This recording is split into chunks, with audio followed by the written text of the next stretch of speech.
agora eu vou para o Sutra do Coração, para a versão curta. Como eu falei, eu traduzi ele inteiro, né? Ele foi publicado numa revista acadêmica, eu vou mandar para vocês. E esse sutra, então, ele vai se focar principalmente em Prajna, né? Enquanto, como a gente viu, aquele outro sutra, Prajna Paramita, falou das 6 paramitas, esse aqui ele tem um foco bem específico mesmo, que é em Prajna, e então com bastante ênfase na questão do vazio. Ao praticar a profunda perfeição da sabedoria, Prajna Paramita, o Bodhisattva, o nobre Avalokiteshvara, o Senhor que do alto olha para os seres, lançou sua luz sobre os 5 agregados, e eles se revelaram vazios de natureza própria. Vazios de Svabhava. Eles não são Svabhava. Svabhava em sânscrito é a natureza essencial, a natureza própria de alguma coisa.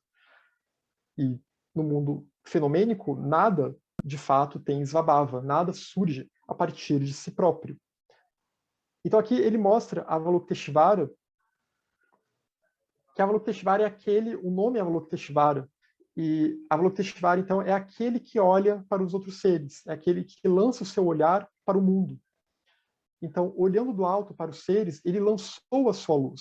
Lembrando que Avalokiteshvara representa essa natureza Buda dentro de nós, querendo despertar e querendo despertar os outros seres. Então, é essa luz que está querendo se espalhar. Por isso que Avalokiteshvara também é um símbolo da compaixão. É o aspecto compaixão da natureza Buda. Porque é esse amor universal que é espalhado, essa compaixão universal, que a gente tem que pensar que quando a gente pensa em compaixão, não é simplesmente ser sorridente e ser bonzinho, mas é no sentido de realmente se engajar para a libertação de todos os seres. Se engajar para beneficiar todos os seres do ponto de vista do Dharma, que é promover a libertação do samsara. Então, ele lançando essa luz sobre os 5 agregados, percebeu-se que os 5 agregados não tinham existência inerente, que eles eram vazios de existência inerente. Quais são esses 5 agregados? A gente vai ver aqui. Esse sutra ele é um diálogo entre o Buda, aliás, entre Avalokiteshvara, né, aqui representado por um Bodhisattva, essas deidades muitas vezes tomam a forma de Bodhisattvas nos sutras. Então, esse diálogo em que Avalokiteshvara vai dizer para Shariputra, que também fazia parte daquele círculo dos Arhats, aquele círculo interno de discípulos do Buda. Ó Shariputra, a forma é vazia de existência inerente. O vazio de existência inerente é a forma. Rupa, né, que é na lista dos agregados, é identificado como o primeiro agregado.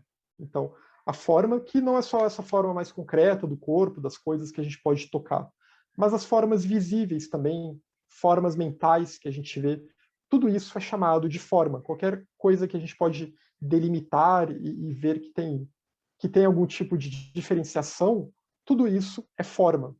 Tudo isso é rupa. Tanto que tem o reino da forma, que é um reino de formas mais sutis. Né? E aqui a gente está no reino do desejo, em que as formas são mais grosseiras. Então, ó Shariputra, a forma é Shunya. E Shunya é a forma. Então, a forma, ela não existe por si própria, ela não surgiu por si própria, ela não tem existência inerente. Ela surge mediante causas e condições. A sensação, a percepção, as tendências e a consciência também são vazias de existência inerente. Aqui são os outros agregados, os outros skandhas. Então a gente vive com a forma, né, no mundo de formas.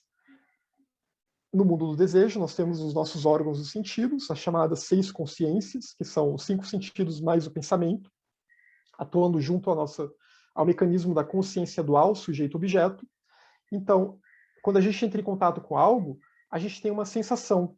Dessa sensação vem uma percepção.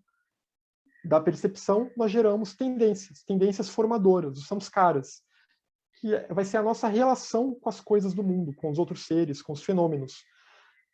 E essas tendências, então, vão condicionar o nosso comportamento. Por isso que samskara também é chamado de samskara karma, porque a nossa mente dual, nossa vidinana, que é o que liga todos esses agregados, né, o que aqui está traduzido como consciência, essa mente dual, ela vai operar muito mediante esse condicionamento, essas sementes, como se o nosso contínuo mental ele fosse esse repositório de sementes. E essas sementes, então, vão guiar as nossas percepções de mundo, as nossas percepções do que nós somos, o que é esse eu. Né? O nosso senso de eu ele surge a partir dessa interdependência dos agregados. Esses 5 agregados atuando simultaneamente em nós fazem com que, então, a gente tenha esse senso de eu, que tem apego por certas coisas, tem aversão por outras coisas, e daí por diante. Tem desejo por algumas coisas, tem ódio por outras, se acha, né, tem arrogância, tem dúvidas, tem medos, e toda a lista infindável de kleshas que deriva disso. E que percebe o mundo também sob esse prisma de coisas inerentemente separadas. A sensação, a percepção, as tendências e a consciência são vazias de existência inerente. Ó Shariputra, o vazio de existência inerente é a característica de todos os fenômenos. Todos os fenômenos, então, são shunya. Todos os fenômenos têm falta, são zero existência inerente. Por meio da confiança em Prajna Paramita, a perfeição da sabedoria, os bodhisattvas se libertam dos obscurecimentos mentais. Então, confiando em Prajna, entendendo que essa separatividade ela é aparente, ela existe enquanto realidade relativa, é a ponta do iceberg, mas não é tudo. Percebendo, então, a interdependência de todas as coisas, que é a mesma coisa que o vazio, é só uma outra forma, né? Uma forma mais afirmativa de falar sobre o vazio de existência inerente, percebendo essa interdependência de todas as coisas pela luz da sabedoria, pela luz de Prajna, então o Bodhisattva ele se liberta dos obscurecimentos mentais, ele se liberta do poder de Klesha Avarana, ele se liberta do apego, da aversão, ele se liberta da avidya mais grosseira, que é esse senso de um eu arraigado, esse senso de um eu que tem medo, né, que luta pela sua sobrevivência. Porque esse eu, como vocês têm visto bastante com a Alaya, ele acha que ele é o único Deus, né? Ele diz, ele proclama que ele é o único Deus e que não há outro além dele. Mas ele sabe que ele não é. Ele sabe que tem outra coisa além dele. E ao mesmo tempo ele tem medo, ele quer tentar manter o seu reinado, ele quer tentar se manter na Matrix, a Matrix que ele criou, fazendo propaganda do filme, né? Vai surgir um novo, mas que é um filme que realmente bebeu muito, né, do gnosticismo e do budismo.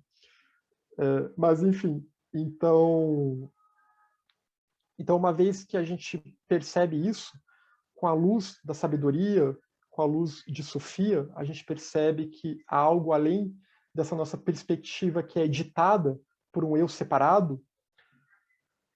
A gente se liberta dos poderes dos kleshas, a gente se liberta do domínio dos arcontes, porque agora esses kleshas eles são purificados. Agora, ao invés de desenvolver kleshas, eu estou desenvolvendo virtudes, eu estou desenvolvendo os antídotos que são os opostos desses kleshas, né? Os kleshas são uma sombra das virtudes. A raiva é só uma falta de paciência. O ódio é só falta de amor e daí por diante. O medo é falta de coragem. Então, uma vez que a gente gira essa chave, e assim como o eu arraigado, esse senso arraigado de um eu, né, esse senso esse senso deludido, que é chamado de morra em sânscrito, esse modo de confusão, uma vez que a gente gira a chave, a gente percebe que tem um eu aqui, tem, mas esse eu ele está no meio de uma rede emaranhada aqui. Esse eu ele surge dessa rede de interdependência. E esse eu ele era para ser um instrumento para que a gente pudesse realmente se desenvolver nesse mundo, auxiliando os outros seres, para que todos os eus que estão aqui, todos os seres que estão aqui, na verdade, existissem numa harmonia profunda. Então, uma vez percebendo isso, os obscurecimentos mentais vão perdendo o seu poder. Livre de obscurecimentos mentais, livre dos kleshas, klesha pode ser traduzido como obscurecimento, como também aflição. Não tem medo. Então a pessoa não tem mais medo, porque não tem mais aquele senso de um eu que tem medo. E assim, eles superam, os bodhisattvas, superam os pensamentos distorcidos, como ao despertar de um sonho que ficou para trás. tomou a pílula vermelha, como diria no filme. Na verdade, vermelho não, né? Tomou a pílula amarela. E alcançam a culminação do nirvana. Então, o que conduz ao nirvana é justamente se tornar um Arya Bodhisattva, é justamente ter essa visão do vazio de existência inerente e se aprofundar nessa senda. Eu não vou me adentrar aqui na questão das 5 sendas e daí por diante, que a gente vê bastante explicado em alguns textos budistas, né? A gente já viu um pouco em reuniões no ano passado, mas depois a gente entra nesse assunto. Mas a questão aqui, então, é que nesse caminho gradual, a gente tem que pensar que chega um momento que a pessoa ela vai despertar e vai lembrar da vida no samsara como um sonho, um breve pesadelo. Se eu não me engano, o Mahashohan diz isso na sua carta, que essa vida ela é só um breve sonho, um breve pesadelo, e que não há nenhum inferno além dessa vida. Não há nenhum inferno além dessa condição de estarmos presos ao samsara. Claro que existem os lokas, né? Tem aqueles reinos infernais, inferiores, mas tudo isso aqui é porque são seres que estão presos ao samsara. O samsara é o inferno. Enquanto nós estivermos no samsara, nós estamos no inferno. Se a gente sai do samsara, o pesadelo acaba. E aí a gente se dirige para a culminação do nirvana. A gente se dirige para a senda que leva para a culminação do nirvana. Todos os Budas dos 3 tempos atingem o perfeito e completo despertar na dependência de Prajna Paramita, a perfeição da sabedoria. Por isso que Prajna Paramita é chamada de a mãe dos Budas. E assim como também, né, na tradição gnóstica, né, Sofia tem que ser ativada para que seja possível, então, despertar Cristos dentro de si. Tem que despertar essa sabedoria do que é essa realidade, perceber o que é o samsara de fato, perceber a interdependência de todas as coisas, que o eu é vazio de existência inerente, para que então a pessoa possa renascer como um bodhisattva, para que a pessoa possa acordar desse sonho e, seguindo esse caminho, um dia ela há de se tornar um Buda. A perfeição da sabedoria, Prajna Paramita, deve ser percebida como o grande mantra, o mantra da grande sabedoria, o mantra excelente, o mantra incomparável e o que pacifica todo o sofrimento. Aqui mantra, a palavra mantra significa proteção mental. Então, Prajna é a grande proteção mental. Se a gente tentar desenvolver Prajna, para desenvolver Prajna tem que desenvolver as outras paramitas também, a nossa mente começa a ficar protegida. Não é à toa que o outro sutra, Prajna Paramita, que eu trouxe, o de 10 mil linhas, 10 mil versos, vai chamar cada uma das paramitas de armadura, porque a gente está coletando essas armaduras.